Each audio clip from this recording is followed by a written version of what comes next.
It's best to W. Yeah. Easy. Yeah. Yeah. How to beat now? Hey. You got your space, I got me space now. Hey. Shine your shine, make us shine me shine now. Oh. I'm not a bad guy. Oh. I don't be bad guy. Hey. But you try get into my space, I gon' show you say I great. Respect to your our great legends. We pave the way where we not the crib. Yeah, we thanking yo. Now please lead the way. If you can't make it, no block anyone's way. I'm respecting yo. If you don't like my style, respect my hustle, my hard work. Cause Charlie man, we working hard. Greetings folks, this is Oral Ofori of the African Dream. Today we're here at the GTZ Radio in Alexandria, Virginia, and we have in our midst Gyedu-Blay Ambolley, yes, the Ghanaian Highlife legend and musician.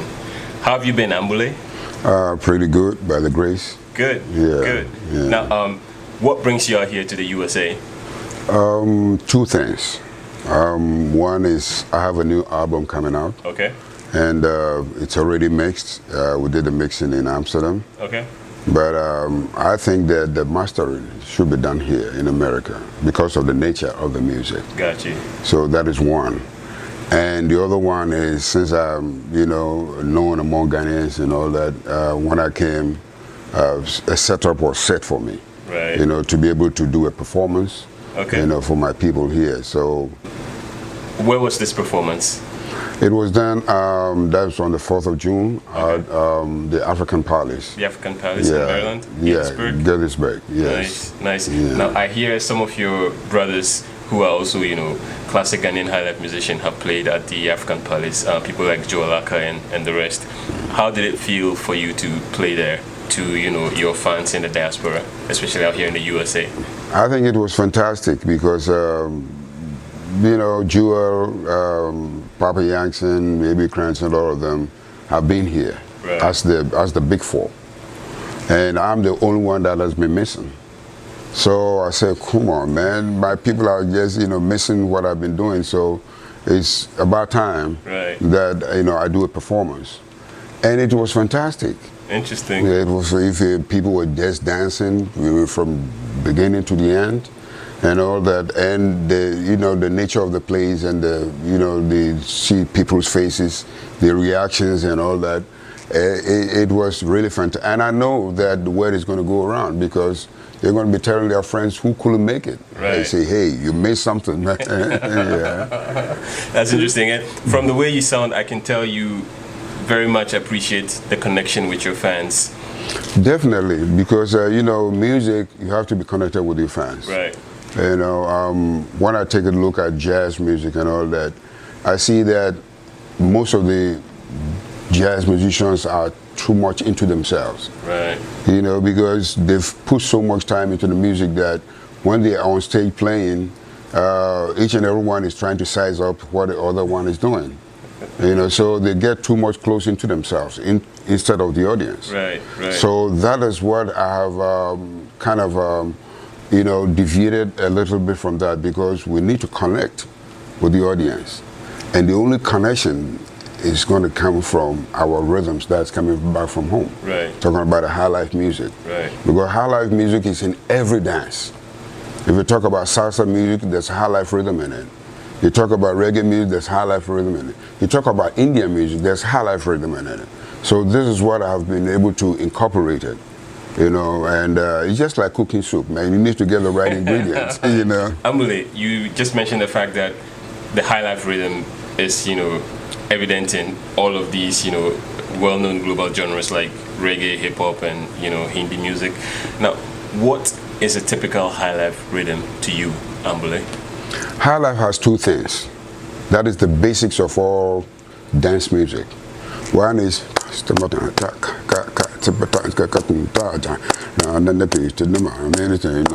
this this is the male. Right. The female is so it's two variations. Right. One is the male and one is the female. And they come together. And when they come together, they incorporate and everything. That's interesting. Now, while you were illustrating that, I could hear you saying, voicing it out. Yeah. Which brings us to your music, which is why we're here. Simigwa. Yes. What is Simigwa? Simigwa is a coin word, but it means Misi Migwado. I'm sitting on my chair. That's it. Interesting. So if you were sitting on your chair, that means you are a king. Right. Because when a deba is being held and the king comes and sits on his chair, Osinugwado. So he's the air. So if you talk about the musical aspect of what I do, I am sitting on my stool because my creation and everything, that's where it falls from. How long has Simigwa been a genre? I know you invented the Simigwa genre. How long has it been around? What started it? As a matter of fact, Simigwa was started by a madman. Back home in Sekenita, there was a madman called Arakanya. Okay. And after school, we'll follow him because he'll be walking around and he'll be murmuring to himself. Oh, so we started copying that. Right. And when we come back home, we'll form a circle and we start. And then play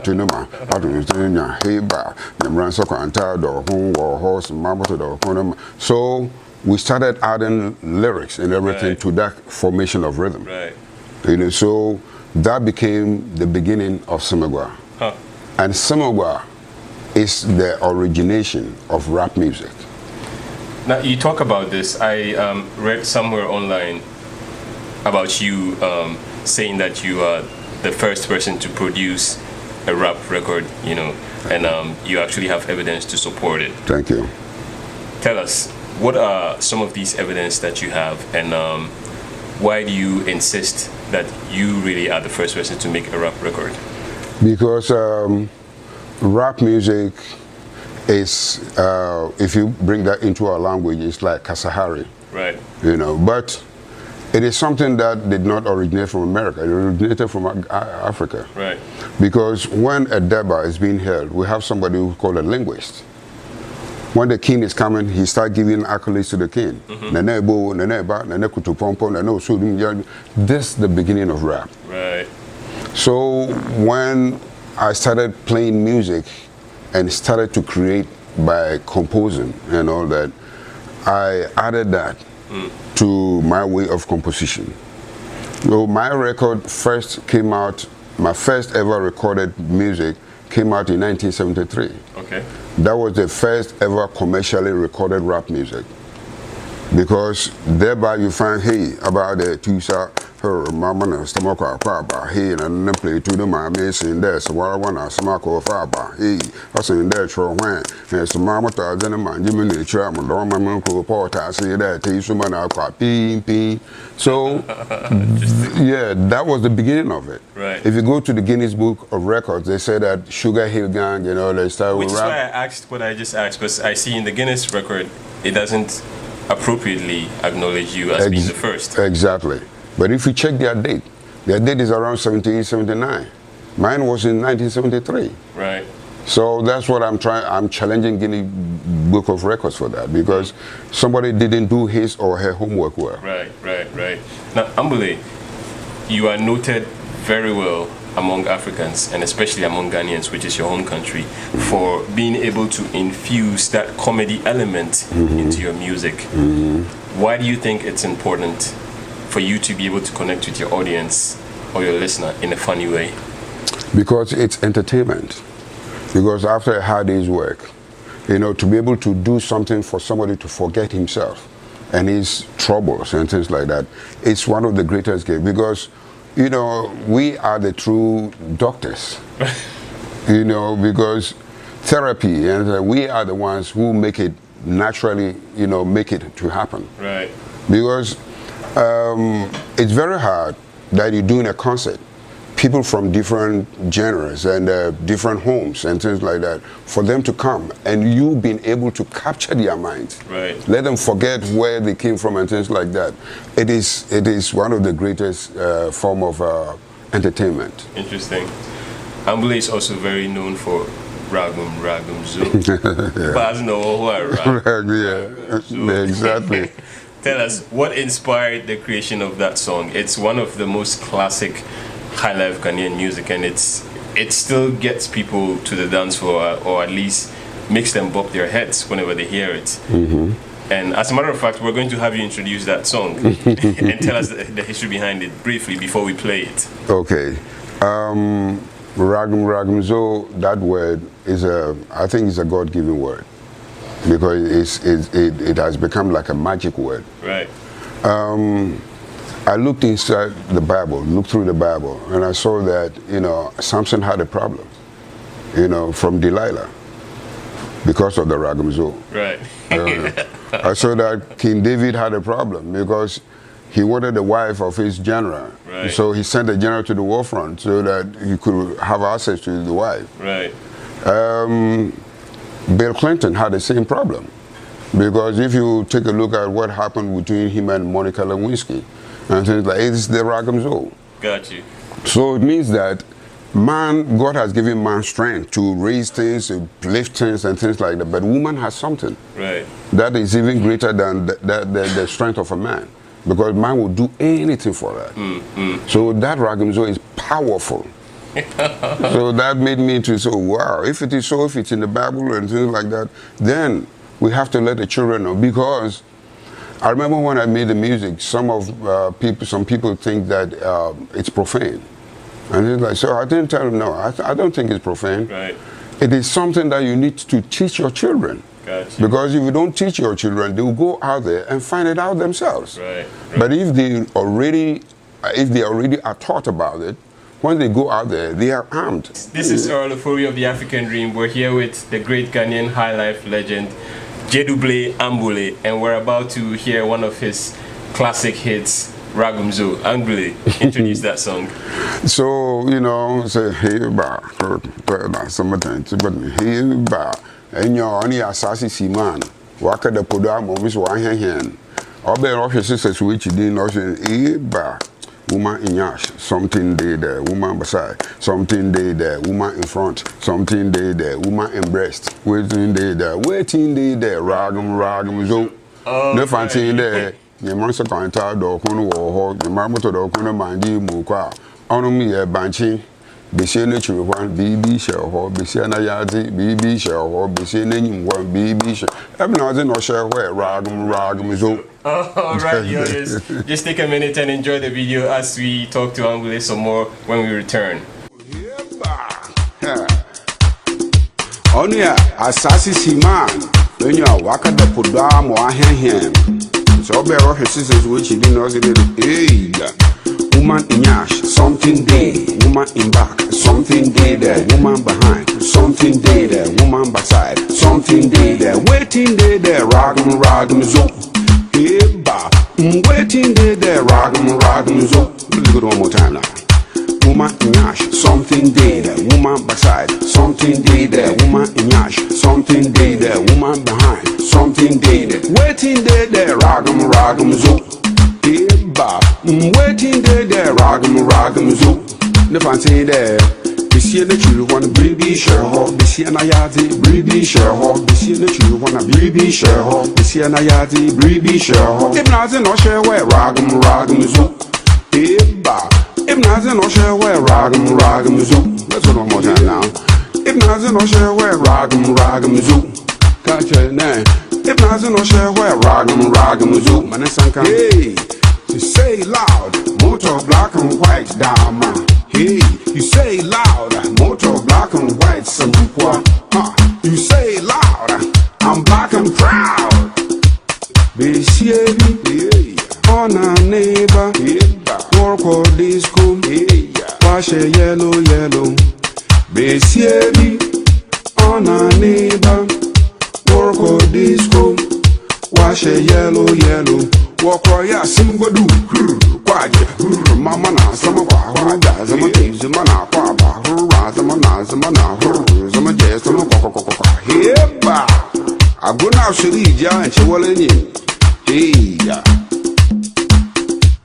obe ankwe heba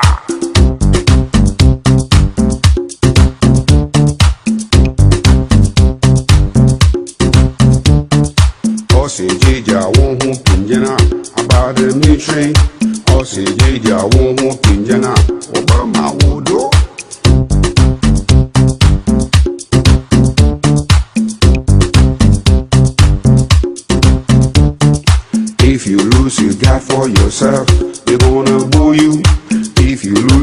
that for yourself.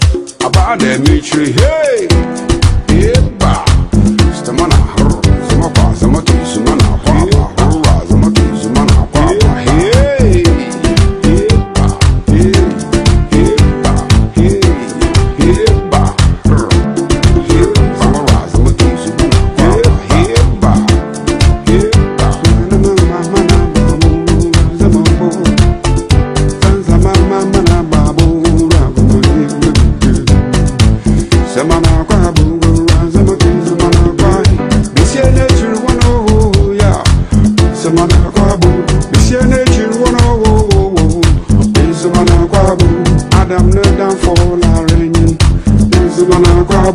Adam no down for la renyina.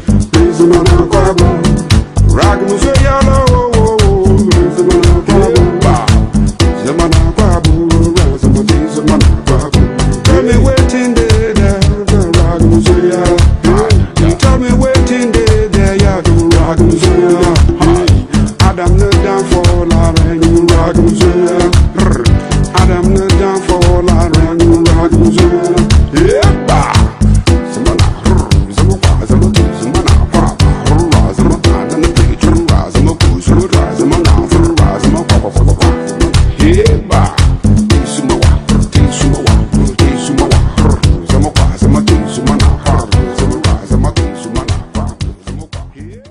Welcome back, folks. You are listening and watching Gyedu-Blay Ambolley in his Ragum. We hope you enjoyed it. We have him here with us on the African Dream, and he's telling us a little bit more about himself. Ambolley, yeah. Tell us about Ghanaian Highlife music. When you look into the future, what do you see for Highlife music?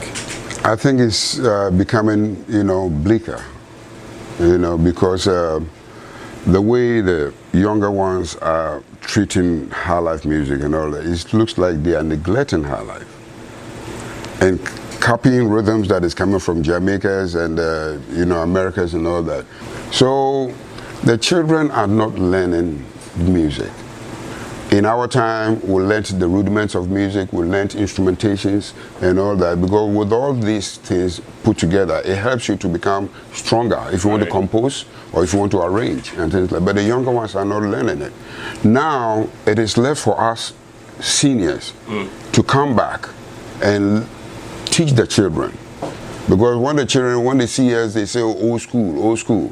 But they've forgotten that it's the old school that teaches the new school. When I listen to you, acknowledge the fact that you feel personally that Highlife music is not being given the kind of attention and recognition that it deserves, especially from Ghanaian music artists. But then there is hope for the future, and I hear you're planning to embark on an agenda, on a project to help revive traditional Ghanaian Highlife music, the authenticity within that music. Tell us a little bit about that project. Because everything is based on information and education. So we need to set that up, make sure that lots of seminars are done, as well as lots of workshops are done. Because if we don't inform the younger ones, because the younger ones are the future, if we don't inform them and educate them, it means that the heritage that we have will be lost. Highlife music always talks about life. If anybody sings from our former elders that started it, they always talk about life. So if you listen to Highlife music, then you start learning out of that and incorporate that with your way of life. And that's what is missing, because the younger ones that are here, they are singing too much about baby, my kumami toffee, and things like that. But if you listen to old Highlife music, sometimes we'll say, oh, Insu no ruti, medene me humidia, ehum no ruti, medene me humodofu. You see that he's telling you something. Right. Some of your man money see and chonyi there, metana ubiara. Some of your man money see and chon there, miji menua. Onyimpa newe iti do ogonfun. Ochina na wazuruku wana watan for bobo mobosu. San onyimpa ansari. So he's telling you that if I look at the 6 feet, I mustn't be angry with anybody. Because you don't know how life is going to end. Indeed. Tomorrow you're going to see, your life is going to be like a dead sheep. you know, and they'll be carrying it away. Right. So you need to start rethinking. Ambolley, tell us, your foreign audience here in the USA and basically everyone watching anywhere in the world, what do you have for them besides the fact that you have a new album coming out? What do you want to say to them? What I want to say to them is that, you know, as we're growing, things keep changing. New things start coming out. So my style of music now is an incorporation of what we have back home, what is here, and what is the expectation of what is, you know, needs to, you know, come. Right. So if you listen to my music, because I've experimented a lot, many a time when I perform, you see older men and you know, people sitting down, those that cannot get up and dance and all that. But you see that when they sit down, they keep tapping their feet. Right. You see that something is moving them, and that's where it is, because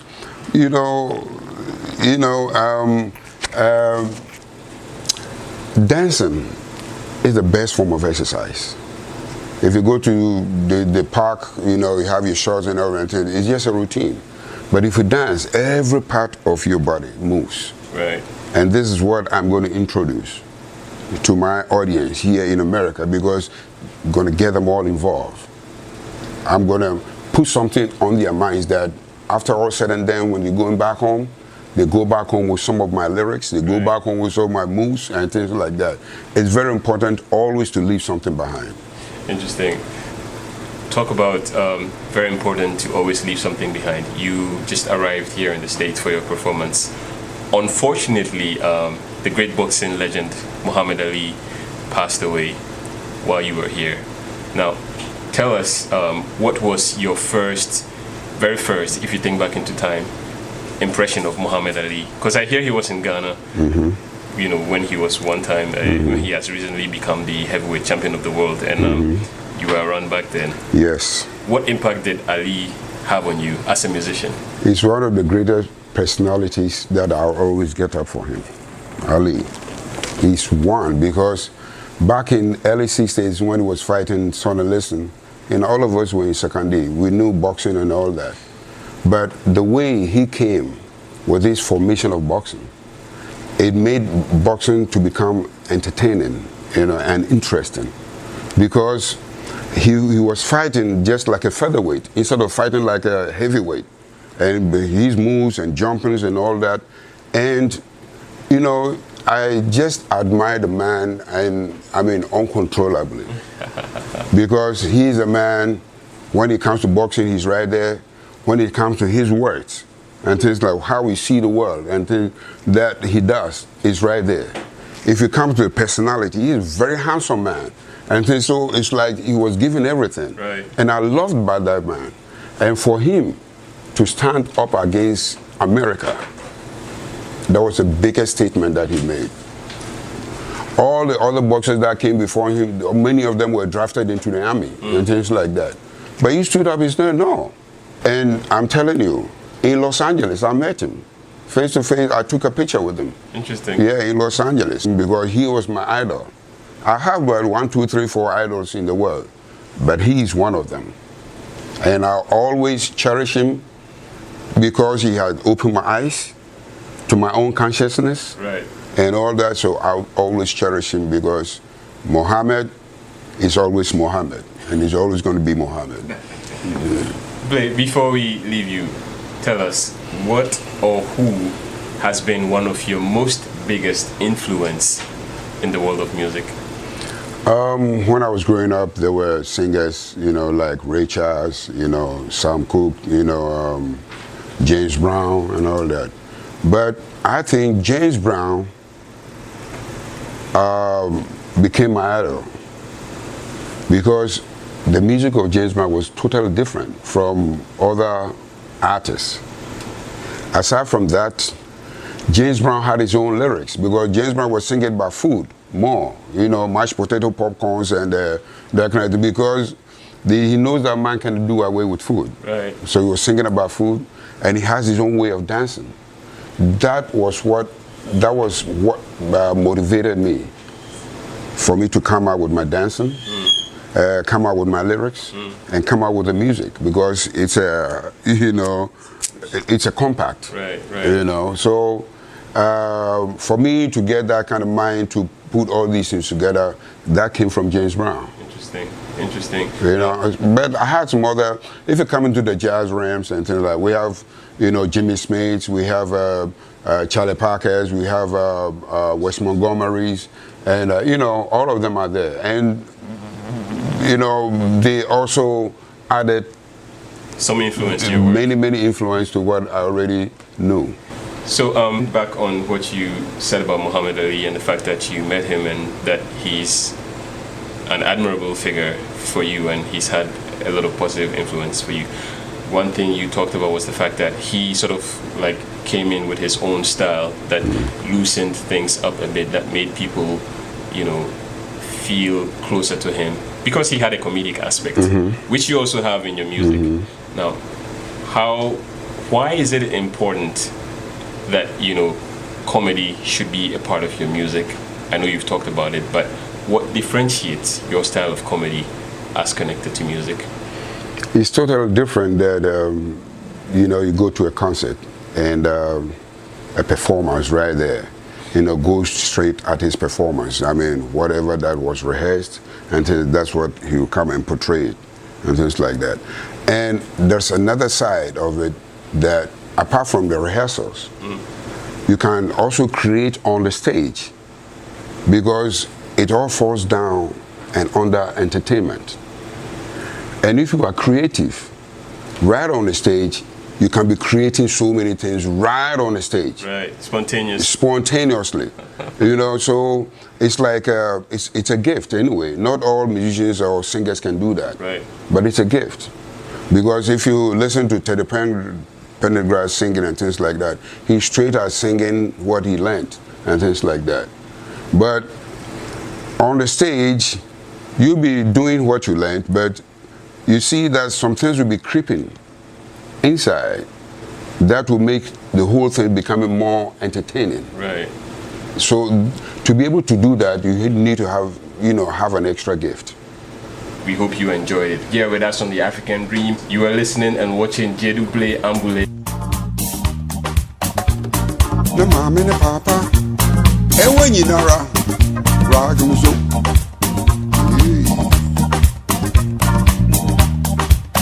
Anyone know if you want them, I get me say. Anyone know if you want them, I get me say.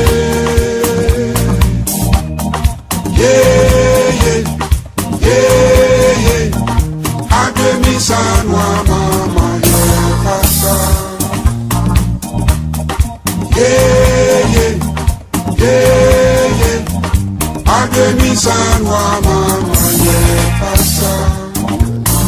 This one I down a little, yeah.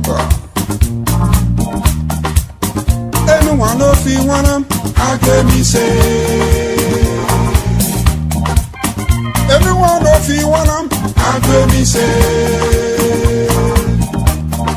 Yeah. I get me son, mama, yeah, pasa. Yeah.